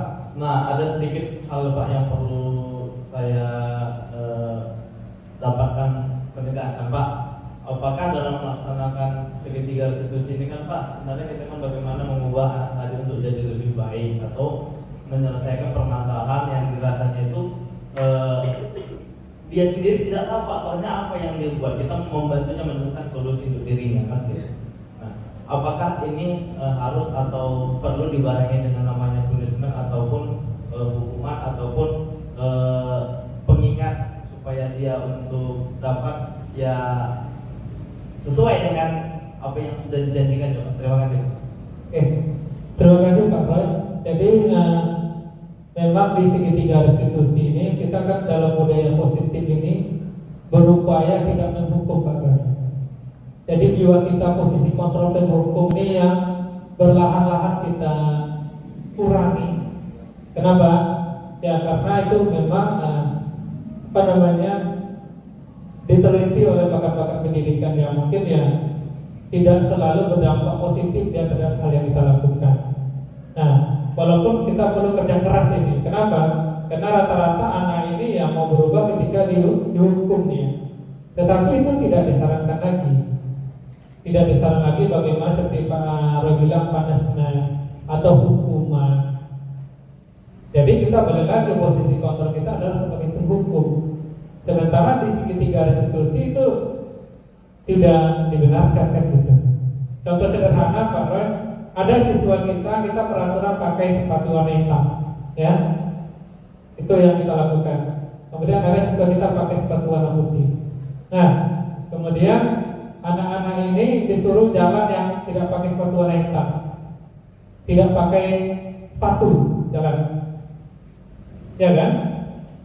Pakai kaki ayam saja, itu kan bisa menimbulkan hal lain. Anak tadi lagi dibully dia, kaki ayam katanya kan, sekolah kan gitu.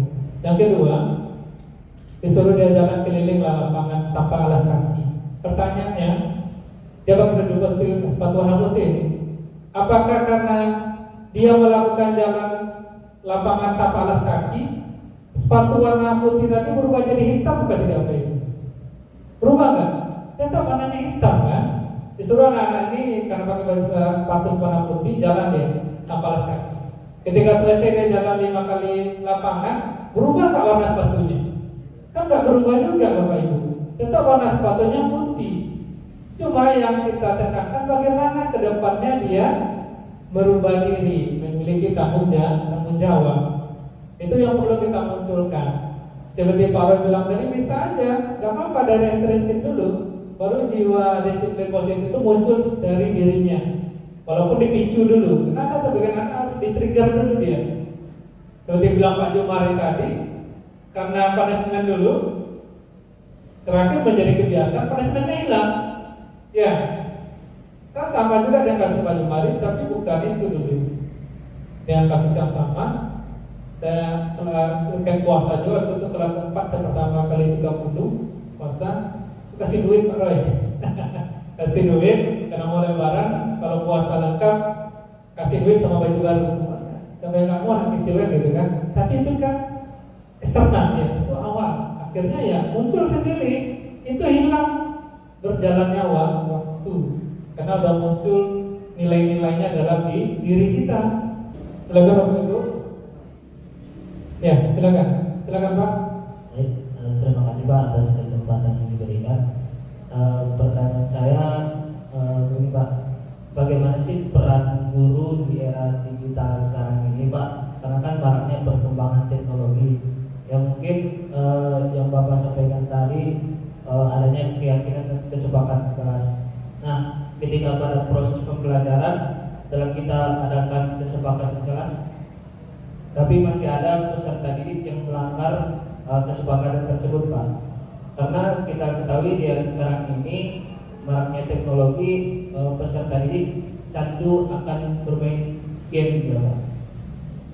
Jadi menurut Bapak bagaimana sih peran guru di era digital ini Pak? Oke, terima kasih Pak atas pertanyaannya. Pertanyaan yang sangat menarik nih Bapak Ibu. Anak-anak kita ini adalah zaman teknologi digital, teknologi informasi. Bagaimana sikap kita ini? Oke, jadi Bapak Ibu memang ya saat sekarang ini itu tidak bisa kita hindari. Kita saat sekarang ini adalah zaman teknologi. Semuanya serba digital. Nah, semuanya serba online. Media sosial begitu luar biasa yang mempengaruhi anak kita. Bagaimana kita menyikapi ini? Kan seperti itu ya Pak ya. Jadi Bapak Ibu, kita sebagai pendidik itu seperti yang diutarakan oleh Ki Hajar Dewantara, ada namanya kodrat alam dan kodrat zaman Bapak Ibu. Pernah dengar Bapak Ibu kodrat alam, kodrat zaman? Ya. Nah, jadi maksudnya bagaimana? Kodrat alam, berarti alam itu adalah kalau kita guru, alam anak kita. Kodrat alamnya macam mana?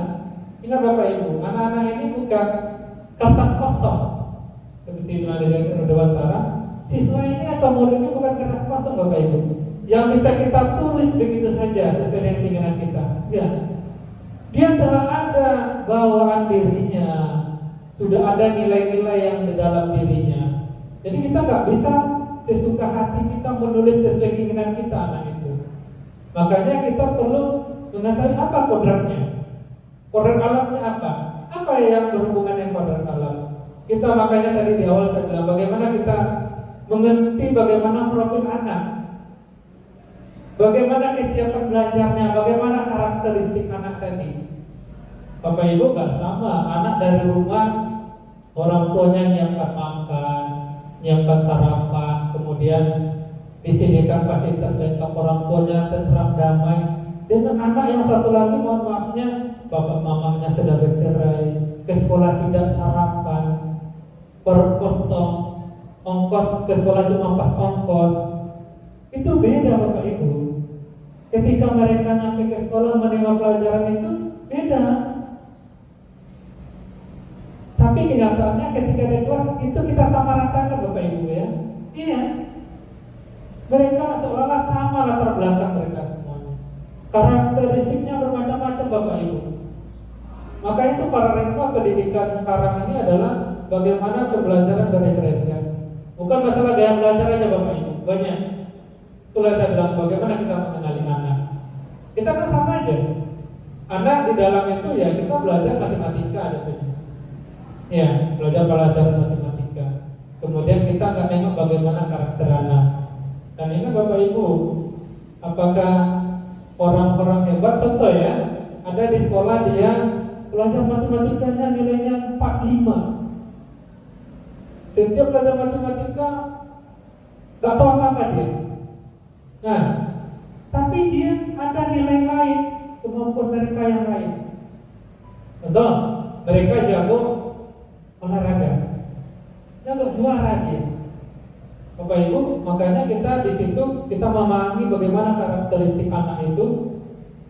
Kadang ada anak yang kita ngajar mereka biasa-biasa saja, nilai secara akademik dia di bidang eksak itu rendah, tetapi ketika dia tamat 5 tahun dia jadi orang, Bapak Ibu. Kira-kira nilai matematika tadi menentukan dia sukses apa enggak, Bapak Ibu? Belum tentu. Belum tentu, Bapak Ibu. Kita boleh tengok berapa tahun kita ngajar, coba kita tengok.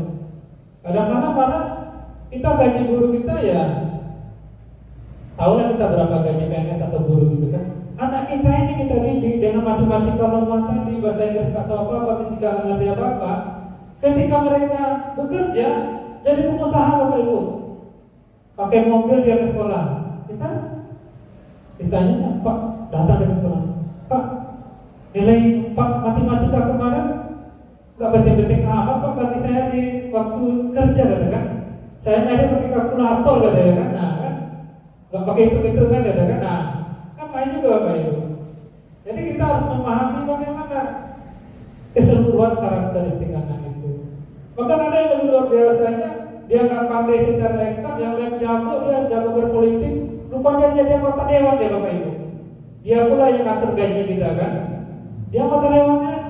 Nah, jadi istilahnya memang di situ kita bagaimana mengenali anak ini. Tidak semua anak ini yang tentu Bapak Ibu mata pelajaran ada 13, matematika, fisika, kimia, kelas 1, ya kan?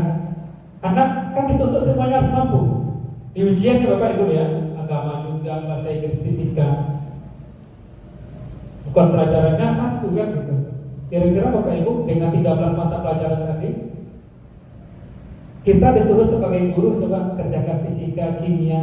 Kesasa kita mungkin juga nggak sanggup, Bapak Ibu ya. Iya. Tapi itu tetap dituntut, bukan berarti dia tidak harus mengerjakan. Tetapi artinya apa? Ya kita jangan anak itu ketika dia tidak mampu di satu bidang, kita justice dia, kamu akan gagal nanti, tidak.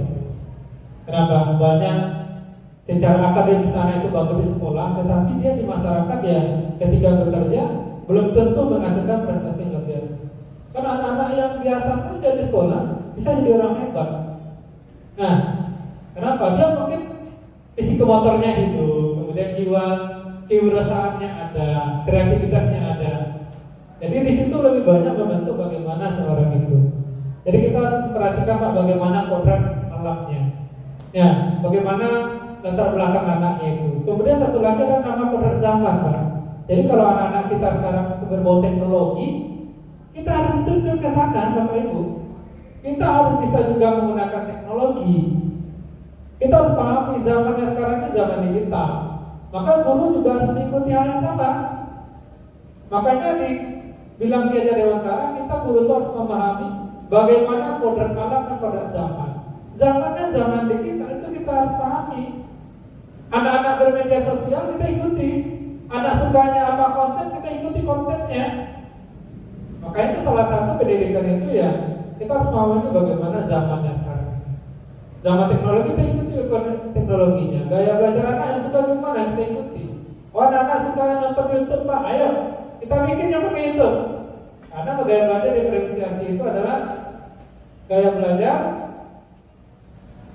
visual. Nah, mereka mau digambar tentunya kan. Nah, jadi lebih kepada Bapak Ibu ya, lebih kepada kebutuhan anak. Kalau sesuatu itu adalah kebutuhan anak. Sebelum kita sampai kebutuhan anak, kita ganti semuanya. Bagaimana latar belakangnya, karakteristiknya, kesiapan belajar anaknya, itu perlu ketimbangan kita. Sementara kan kita ketika mereka sampai di sekolah, dia sama semuanya. Sementara mereka dari berbagai macam jenis. Bapak Ibu, anak kembar siam saja bisa secara karakter beda, Bapak Ibu. Beda dia. Kembar siam dia, tetapi itu belum tentu sama itu. Gak sama karakternya, pasti ada perbedaan. Apalagi anak-anak kita yang orang tuanya berbagai macam karakter, lingkungannya, itu yang mau kita hadapi. Memang itulah kita dituntut jadi guru itu jadi orang-orang yang luar biasa Bapak Ibu. Kenapa? Karena tidak bisa kita temukan di profesi lain. Bapak Ibu, silakan, masih ada kita diskusi sebelum kita ditutup. Jadi ini Bapak Ibu, ini kegiatan saya di Lokakarya, Guru Penggerak di Kota Medan. Ini dokumentasi saja. Sekarang ini saya berada di Taman Lokakarya 2. Sekarang udah kerjakan modul 2. Ini Bapak Ibu nanti berkesempatan silakan. Banyak ini nilai positif yang bisa kita gali dari sini. Silakan Bapak Ibu, masih ada pertanyaan sebelum ditutup? Jelas Bapak Ibu atau masukan? Ya, silakan Pak Di. Mungkin apakah ada kaitannya, karena memang semua permasalahan siswa ya itu sangat berhubungan dengan kehidupan di keluarga gitu. Kira-kira ini program restitusi ini apakah ada hubungannya dengan itu?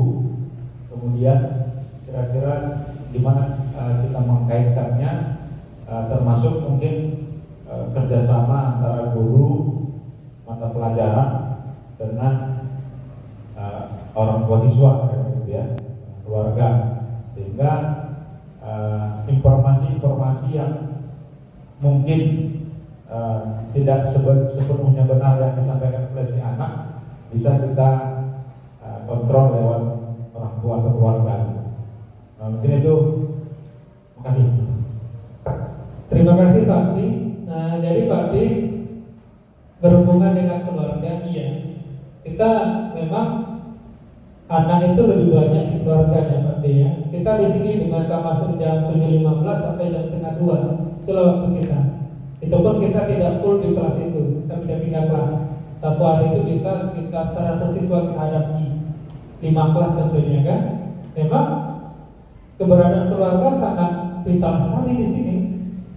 Makanya di di filosofi dari Wansara itu pendidikan pertama itu adalah pendidikan keluarga. Baik anak itu ditentukan di keluarganya dulu. Kita cuma menyamai saja ketika mereka sudah jadi. Makanya penerapan segitiga restitusi ini Pak Di, itu bisa diterapkan bukan guru saja, bisa diterapkan oleh orang tua. Nah, kemudian bagaimana kaitan dengan segitiga restitusi ini dengan keluarga ya? Kita bisa kerjasama dengan orang tuanya. Kita bisa panggil orang tuanya di dalam penerapan segitiga restitusi. Nah, bagaimana nanti outputnya, hasilnya bagaimana? Kan perlu kita kontrol anak-anak ini bersama orang tua, apa dia? Ya, itu bisa kita lakukan. Bagaimana segitiga restitusi kita terapkan, kemudian dampaknya atau hasilnya kita diskusikan dengan orang tua. Sudah adakah perubahan nilai-nilai positif pada diri anak ini terhadap masalah yang terjadi? Sudah berubah ke anak-anak kita ini? Jadi itu sangat disarankan sekali itu Pak, bagaimana penerapan kita kerjasama dengan orang tua. Karena kita tanggung jawab anak ini lebih lama dia di rumah. Ketika dia di sekolah ya itu jadi tanggung jawab kita. Tapi kalau tidak ada pengawasan daripada orang tuanya, ya mungkin yang kita lakukan tersebut itu ya tidak berjalan semaksimal mungkin. Tapi kalau itu kita lakukan restitusinya, orang tuanya kita berdiskusi, kita sampaikan, ada nggak perubahan-perubahan yang terjadi pada diri anak? Ya, memang perlu kita lakukan istilahnya komunikasi yang baik dengan anak didik kita itu bersabarkan dengan orang tuanya, asal ada kerjasama. Memang disarankan seperti itu. Kenapa? Karena di sanalah terjadi kolaborasi antara kita guru dengan orang tua, supaya tujuannya satu, bagaimana anak ini permasalahannya terselesaikan dengan jiwa-jiwa yang bertanggung jawab. Itu pasti ya. Bapak Ibu, tidak ada lagi yang bertanggapan, pertanyaan? Oke, kalau tidak ada, Bapak Ibu, saya ucapkan terima kasih Bapak Ibu atas waktu, kesempatan yang telah diberikan kepada saya dalam mengimbaskan budaya positif ini di sekolah kita.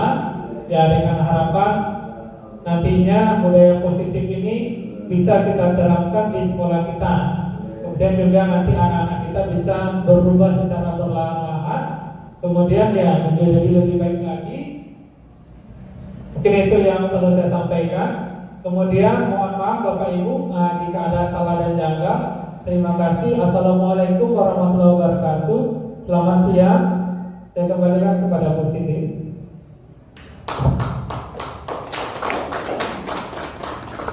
Baik Bapak Ibu, itulah tadi pemaparan materi dari Bapak Nofrizen yang menambah pengetahuan dan wawasan kita bagi para guru untuk menumbuhkan motivasi dalam diri peserta didik. Kita sudah bahas banyak Bapak Ibu, dimulai dari perubahan paradigma belajar sampai kepada disiplin positif, kemudian sampai kepada penerapan dari segitiga restitusi ya Pak ya. Nah, terima kasih kami ucapkan kepada Bapak Ibu yang telah menyimak dan berpartisipasi dalam presentasi Bapak Nofrizen dari awal hingga akhir. Mari sama-sama Bapak Ibu kita bangun pendidikan di Indonesia ini. Kalau bukan kita yang memulai, siapa lagi? Dan kalau bukan sekarang, kapan lagi? Mungkin saya tutup dengan satu pantun ya Pak Raya. Pak Roy jalan-jalan ke Amerika. Amin. Amin Pak. Pergi ke Amerika hanya membawa celana. Mungkin cukup sekian dari saya. Tepuk tangan dulu untuk semuanya Pak. Assalamualaikum warahmatullahi wabarakatuh. Oke, anak semua gimana kabarnya? Oke, harus semua? Baik, pada hari ini kita akan mengisi bagaimana keyakinan kelas. Nah, udah pernah dengar keyakinan kelas? Belum. Nah, jadi keyakinan kelas ini hampir sama juga dengan peraturan, tapi dia beda. Kalau peraturan Anda tahu gimana? Tahu ya? Kalau peraturan itu kan ada aturan yang mengatur. Kalau kita langgar kita akan mendapat konsekuensi atau ya, sanksi atau konsekuensi dari yang kita lakukan. Nah, tapi kalau dia keyakinan ini dia lebih bersifat positif. Kalimatnya itu adalah kalimat positif. Nah, apa contohnya? Contoh, kalau kalimat negatif itu kan banyak melarang, tidak boleh, ya kan? Contoh, tidak boleh membuang sampah sembarangan. Atau apa lagi? Tidak boleh datang terlambat atau dilarang datang terlambat. Itu adalah kalimat negatif. Apa kalimat positif contohnya? Dilarang membuang sampah. Itu adalah kalimat negatif. Apa kalimat positifnya? Menjaga kebersihan. Atau tidak boleh datang terlambat. Apa kalimat positifnya? Disiplin. Jadi kesepakatan kelas ini nanti akan kita sepakati. Keyakinan kelas ini kita sepakati apa kira-kira keyakinan yang akan kita buat di kelas ini. Jadi itu nanti saya sebagai guru kelas siswa itu yang kita sepakati apa keyakinan. Nanti keyakinan itu kita tempel di tempat ini, ada keyakinan kelas. Jadi kalian nanti yang akan mengisi keyakinan kelas itu apa saja yang perlu kita terapkan di kelas kita. Nah, nanti kalau ada keyakinan yang sama yang ditulis nanti kita pisahkan atau kita sortir dia. Jadi nanti ada beberapa keyakinan kelas yang akan kita tempelkan dan kita laksanakan di kelas ini. Nah, dan ingat kalimatnya kalimat positif. Nah, boleh kalian masukkan lain nanti. Nanti kita sortir bagaimana keyakinan kelas yang akan kita sepakati bersama. Oke, paham anak kami? Oke. Nah, kita tahu kan gimana keyakinan kelas itu dia berisi kalimat positif. Berisi kalimat positif. Tidak ada kata-kata dilarang, tidak boleh, atau hal-hal lain yang menyangkut kata-kata negatif. Nah, ini Bapak bagi, ya, masing-masing kalian nanti menulis apa yang kalian inginkan keyakinan kelasnya masing-masing, ya, tuliskan saja, ya, tuliskan saja sesuai dengan yang kalian inginkan di kertas ini. Oke, paham ya? Oke.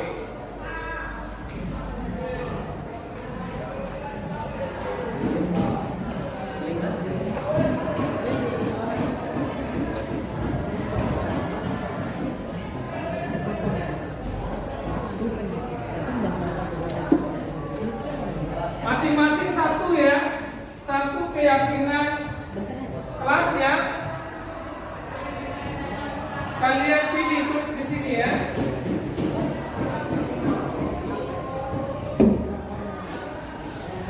Kira-kira apa keyakinan kelas yang kalian mau laksanakan di kelas kita?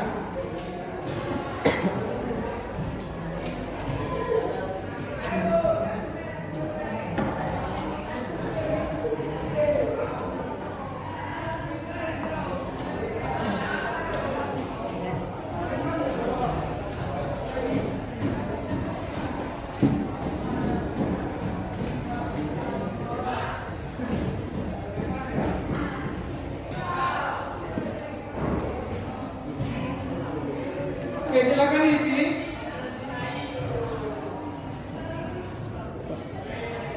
Contoh ya kan banyak.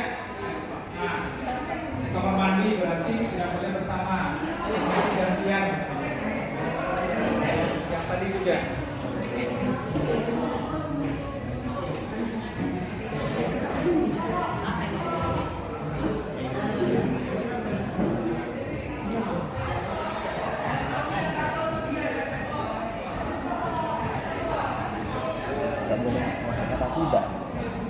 Yang usah bikin nama.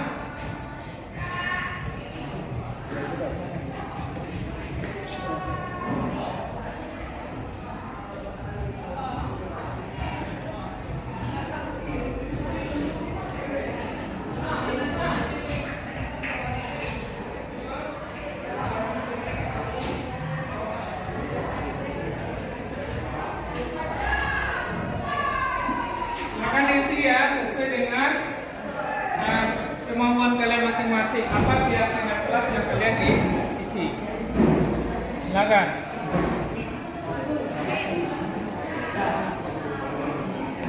Oke, anak-anak bapak semua sudah siap isi? Ya. Sudah? Oke. Selanjutnya kita akan menempel keyakinan kelas yang kalian tulis itu ke tempatnya yang sudah kita tentukan di mana keyakinan kelas akan kita tempelkan. Oke. Silakan dulu dari sebelah sana. Diri tempel di sini. Bukan. Lanjut. Dari atas. Lagi, ya. Balik. Ini ya.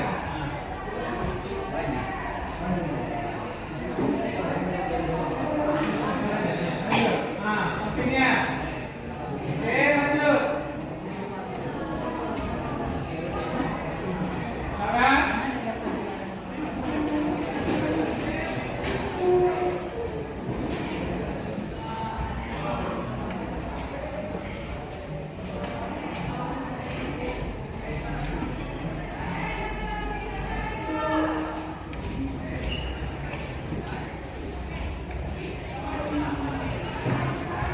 Oke, silakan. Satu-satu ya, lanjut.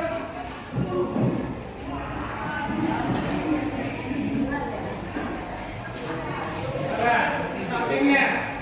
Ya.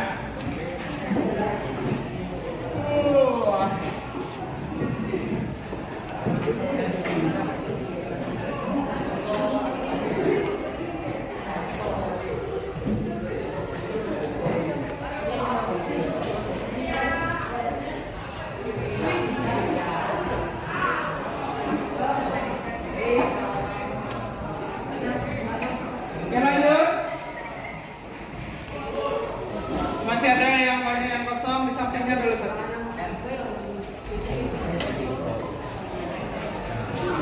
Sedikit. Sedikit. Jarak dulu. Sedikit jarak dulu.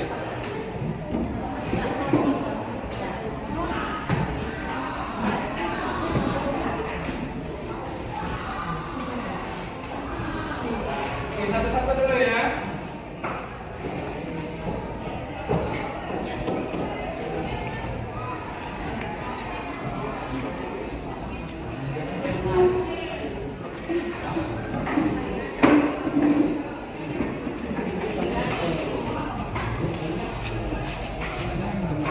Tiga.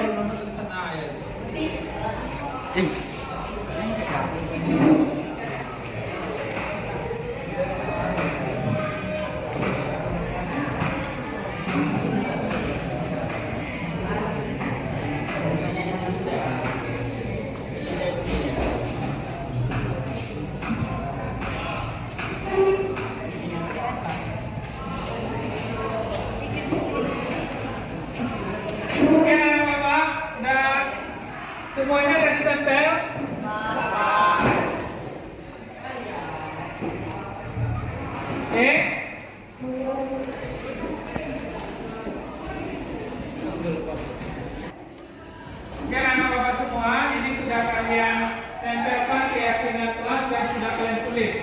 Nah, ini nanti kita seleksi, kemudian kita sesuaikan. Apabila ada yang sama keyakinan kelasnya, itu kita copot. Kita gunakan yang satu. Kalau ada 3 yang sama, atau 1 yang kita pakai. Oke ya? Oke. Oke, di sini ada disiplin bagus. Kemudian kebersihan. Tidak boleh saling mengejek. Oke. Bagus. Mana Bapak yang sudah kalian kerjakan? Ini akan Bapak seleksi mana yang akan jadi keyakinan kelas kita nanti. Oke.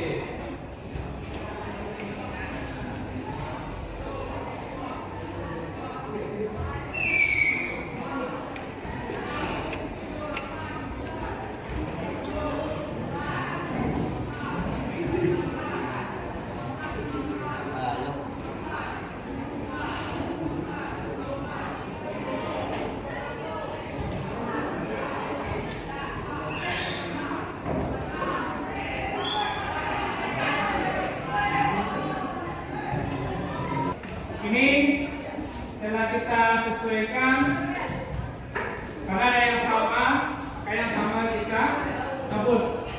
Karena yang sama itu pasti intinya satu keyakinan kelasnya. Nah, jadi di sini sudah didapatkan beberapa keyakinan kelas. Ada disiplin, bagus. Ada disiplin. Berarti itu adalah kata-kata positif. Kemudian menjaga kebersihan. Oke, bagus. Menjaga kebersihan. Selanjutnya memperindah taman, bagus. Nah, kemudian ada saling menghargai, bagus. Ada saling menghargai. Kemudian juga saling menghormati. Oke. Selanjutnya ada bergantian ke kamar mandi. Selanjutnya menghormati guru. Ada juga menghormati teman-temannya. Selanjutnya mengerjakan tugas. Oke, itu yang sudah kita sepakati keyakinan kelas. Jadi anak Bapak, keyakinan kelas itulah nanti akan kalian terapkan di dalam kelas ini. Oke, paham ya? Nah, karena ini yang kita sepakati, keyakinan kelas ini yang kita sepakati, makanya ini harus kita jalankan. Nah, kita jalankan bagaimana ketika kita belajar di kelas ini. Oke ya? Oke, ada pertanyaan? Last? Oke, terima kasih. Oke, ini ada penandatanganan keyakinan kelas kita. Silakan nanti ditandatangani sesuai dengan apa yang kita tempelkan di depan. Oke? Oke, silakan mulai dari sana. Tidak usah, silakan tanda tangan. Dari namanya tanda tangan. Oke, silakan lanjut.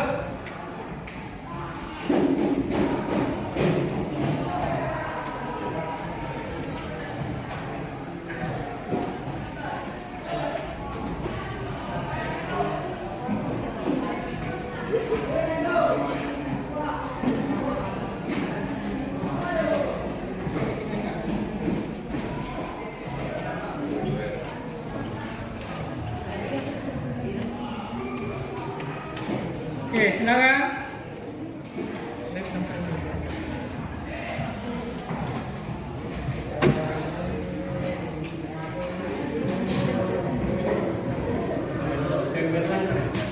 Lanjut.